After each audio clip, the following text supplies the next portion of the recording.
Take a look at Undertale's 7 souls. Red, orange, yellow, green, cyan, blue, and purple. 7 colors, all representing a fallen human.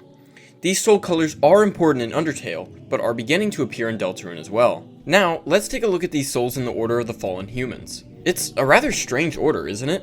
I mean, you might even say it's nonsensical. But let's just assume for a moment that this order of souls is going to be used in Deltarune as well, and will even dictate what soul powers are going to be used in each chapter's secret boss fight.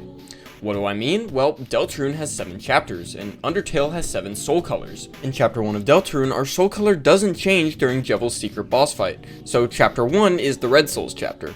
This immediately puts the order of souls in reverse, since this time we're starting with red. Chapter 2 features the Yellow Soul in a secret boss fight that draws a lot of connections to Mettaton, Undertale's Yellow Soul boss. Already, this is lining up with this order of souls, but let's take it even further. If you've defeated both Jevil and Spamton Neo and show Castletown NPC Sham your 2 shadow crystals, he'll tell you that in order to defeat the 3rd secret boss, we'll be needing an item called the Shadow Mantle, presumably some sort of shield-like power-up. This is because, according to the soul order, Chapter 3's soul color is going to be green, which, as we know from Undertale, completely locks our movement. The only reason that we're able to block Undyne's attacks in Undertale is because she provides us with her own spear to be able to survive.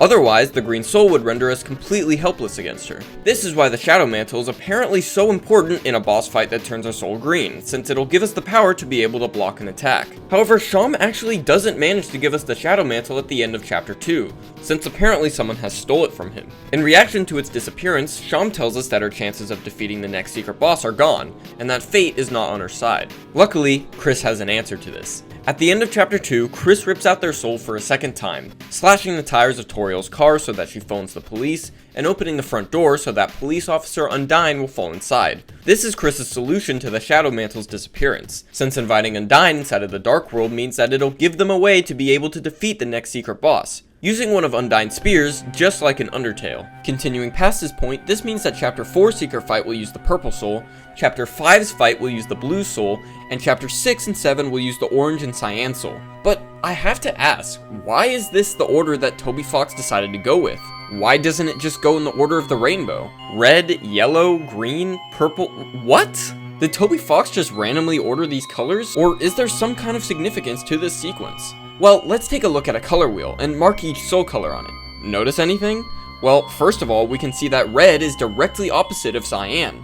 In other words, they are inverses. Now, if we take a look at the Fallen Soul order in Undertale, we can see that red and cyan are the first and last 2 colors.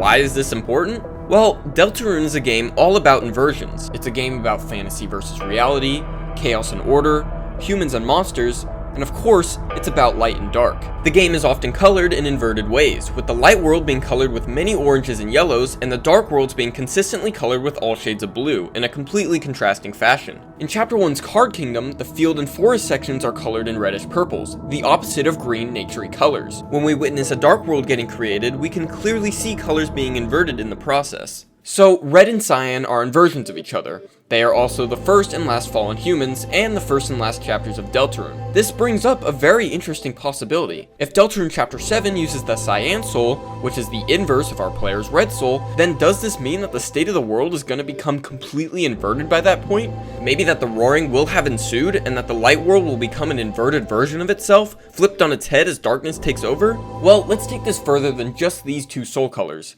If we come back to our color wheel, we can see that yellow and blue are also polar opposites of each other. In regards to Deltarune's soul color order, these 2 colors are in the 2nd and 5th position, leaving the green and purple soul in between them. These 2 are inverse colors, and I really don't think this is an accident. Deltarune Chapter 2 used the Yellow Soul, and Chapter 3 is going to use the Green Soul. Well, we also know that Chapter 5 is going to use the Blue Soul, and that Chapter 4 is going to use the Purple Soul, the 2 inverses of these 2 colors. So could this mean that these 2 chapters are going to be in some way inversions of their partner chapters? In setting, or plot, or characters, or something like that? In fact, we already kind of have a hint that this is going to be the case.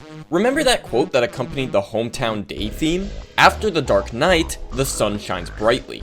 It seems probable that Chapter 3 is going to take place entirely in a dark world, from the moment that we start the chapter to the moment that we close the fountain. From the 2022 status update images and from clues that we got from Chapter 2's ending, we know that Chapter 4 is going to spend a lot of time in the light world. Chris and Susie are going to sit down at QC's, it's going to start raining, we'll be going to church, and the festival might even happen. This almost seems like a chapter's worth of events to happen in Chapter 4, so is this chapter even going to have a dark world? Maybe it won't. It would make sense according to this quote. Dark night in Chapter 3, and bright sun in Chapter 4. Inverses. But what about the orange soul? Does it have an inverted partner too? Well, no, it doesn't. Since there are 7 soul colors, it's obviously impossible for everyone to have a partner.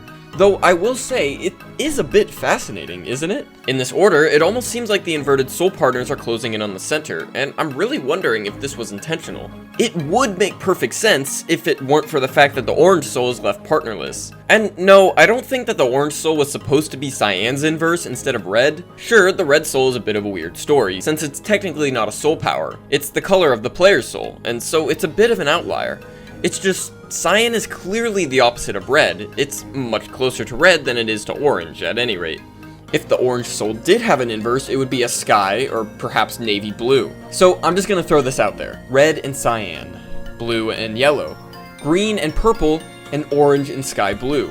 Could this missing link mean that there's a secret 8th chapter hidden in Deltarune, containing a secret boss that introduces a new navy blue soul? Remember, chapters 1 and 2 have songs that are beginning to spell out W.D. Gaster, but there's only one problem. W.D. Gaster has 8 letters, not 7.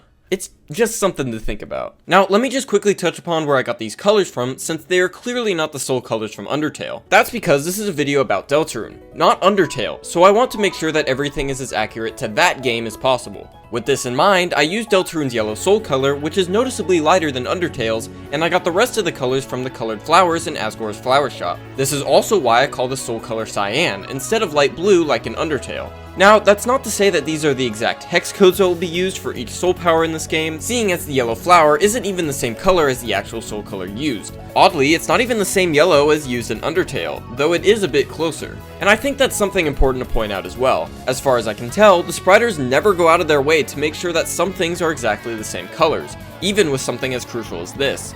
And I don't think that it's a red herring either, I just think they don't put in that level of detail, so there's no real point in comparing colors like this. Lastly, while we're on the topic of soul colors, I have to talk about the flower colors used in the Spring 2024 newsletter.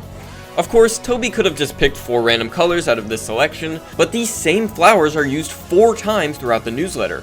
Purple, cyan, orange, and blue. These 4 colors are the last 4 chapters of Deltarune, and are also the chapters that have not been fully completed yet as of this newsletter. This, combined with the fact that we can see Papyrus both watering and feeding these flowers, makes me think that this is a clever way of letting us know that they are hard at work on creating these next 4 chapters. Deltarune is a game that has been in development since 2012, before Undertale was even conceived. That's why this peculiar order of souls is so fascinating to talk about, because it was clearly developed with special interest for both of these games, or even Deltarune specifically. Toby Fox hides so many extraordinary details inside of these games, which is part of the reason why I love them so much. And I don't know about you guys, but I cannot wait for the release of chapters 3 and 4. As of recording this, we just got a new edition of the newsletter, which told us that chapter 4 is nearing completion, and that they are now entering the final stages of this nearly 3-year wait. But anyways, that's the end of this little theory video, and hey, hit that subscribe button if you liked it, since I'll definitely be making some more videos on the game when the next chapters eventually release.